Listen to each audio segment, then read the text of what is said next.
நீங்கள் இல்லாத இந்த உலகத்தில் நான் உயிரோடு வாழப்போவது கிடையாது. இப்பொழுது இதோ தெரிகிறதே நீரோடை.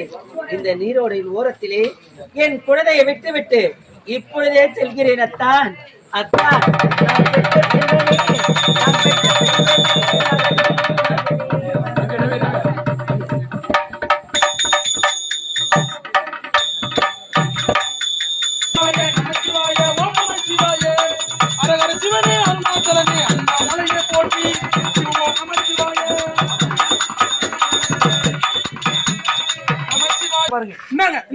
ஏதோ ஒரு பெண்மணி பாருங்க, அந்த கடற்கரை ஓரமா அந்த கோயிலை கடாச்சிட்டு போறாங்க. ஆமா, அவங்களும் ஐயோ அவங்களும் குளத்துல சாப்பிட போறாங்க. யாரா இருக்கு அவங்க? ஏண்டா யாரா இருக்காது? யாரா இருக்கும்? விமலா தேவி, நாட்டை ஆளக்கூடிய விமலா தேவியும் இரணியாக்குடன் குழந்தையை விட்டு விட்டு செல்கிறார்கள். ஆமா, எதற்காக செல்கிறார்கள்? எதற்காக செல்கிறார்கள்?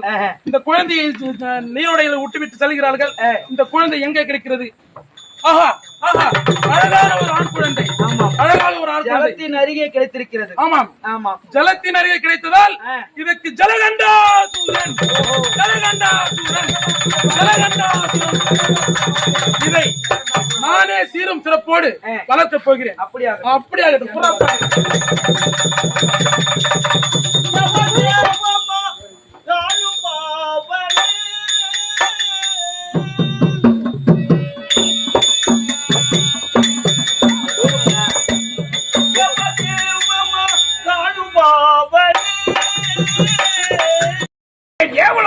தேவர்களுக்கெல்லாம் தலைவனாக விளங்கிக் கொண்டு வருகிறேன். எந்தவித குறைகளும் இல்லாமல் தேவர்கள் அனைவரும் நன்மையாக வாழ வேண்டும் என்று இருந்த போதிலும் சில காலங்களில் என்னோடு சமர் செய்து கோவிலுக்கு ஒரு முனிவர் சென்றார். அந்த முனிவர் யார் தெரியுமா? கிரிவர்த்தன ரிஷி.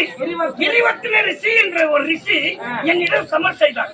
அந்த ரிஷி எப்படி இருப்பார் தெரியுமா? எப்படி இருப்பார்? இரு கரங்களிலும் ரெக்கைகள் முளைத்திருக்கும். இரு கரங்களிலும் ரெக்கைகள் முளைத்து அவர் இணைகளை அழித்துக் கொண்டு வருவார். என் மச்சனாயிருந்தால் அந்த ரெக்கைகளை நான் வெட்டி எரித்து விட்டேன்.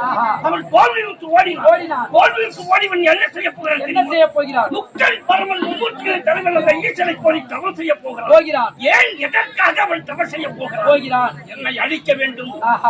என்னை அழிக்க வேண்டும், தேவர்களை அழிக்க வேண்டும் என்பதற்காகவே தவறு செய்ய போகிறான். அவன் தவறு செய்தால் அவன் தவத்தில் வெற்றி பெற்று விட்டால் நாங்கள் அழிந்து விடுவோம். தேவர்கள் அழியக்கூடாது. தேவர்கள் அழியாமல் வாழ வேண்டும் என்றால் அந்த கிரிவர்த்தன ரிஷியின் தவம் கலைந்தது. அந்த கலைக்க வேண்டும் என்றால் என்ன செய்ய வேண்டும் தெரியும்? நாட்டியமார்கள் அழைத்து கண்களுக்கு விருந்தளிக்கிறோம்.